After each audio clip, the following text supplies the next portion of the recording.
Salut à tous, ici Frédéric Morel. Bienvenue sur ma chaîne dédiée à la science et aux découvertes scientifiques.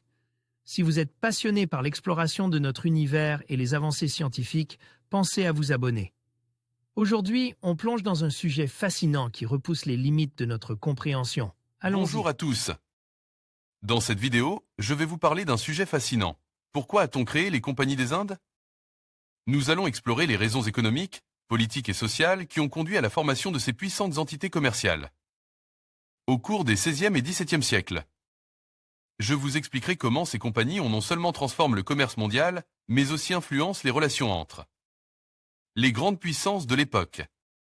Restez avec moi pour découvrir les enjeux et les conséquences de cette aventure maritime qui a marqué l'histoire. Au XVIIe siècle, l'expansion maritime et commerciale européenne se heurte à la difficulté d'organiser les flux mondiaux de marchandises.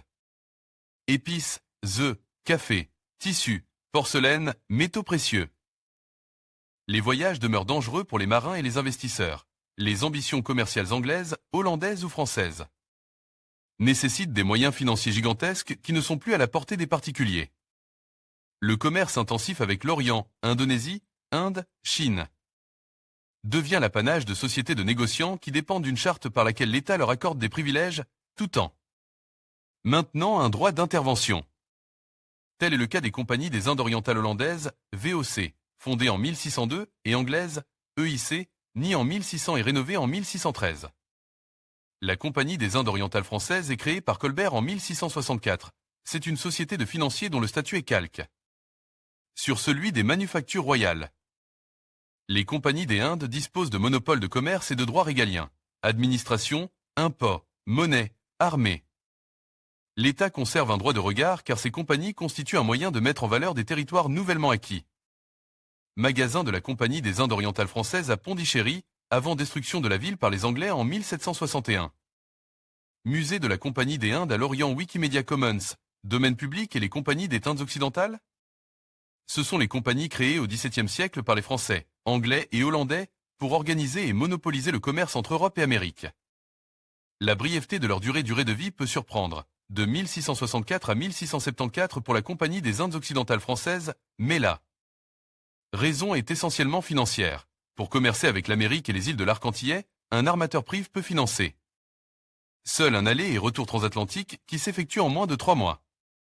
Le voyage Europe-Asie en Europe immobilise les capitaux investis sur une très longue durée. Il faut compter 3 ans entre l'armement d'un navire, les recettes d'après-vente et le retour au port. À savoir, la Compagnie des Indes orientales françaises est fille du mercantilisme.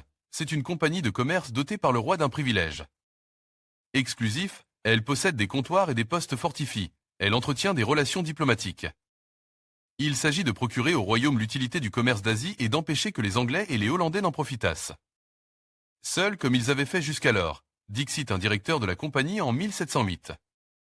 Un port dédié à la Compagnie des Indes orientales est créé en Bretagne en 1666. Il s'agit de l'Orient, devenu l'Orient. En conclusion, la création des compagnies des Indes répondait à des enjeux économiques, politiques et stratégiques majeurs. Ces institutions ont permis aux puissances européennes d'accéder aux richesses des territoires asiatiques, tout en consolidant leur influence sur le commerce mondial. En favorisant l'émergence du capitalisme et en ouvrant de nouvelles routes commerciales, les compagnies des Indes marquent un tournant décisif dans l'histoire des échanges internationaux. Leur héritage continue d'influencer notre compréhension des dynamiques économiques et culturelles d'aujourd'hui.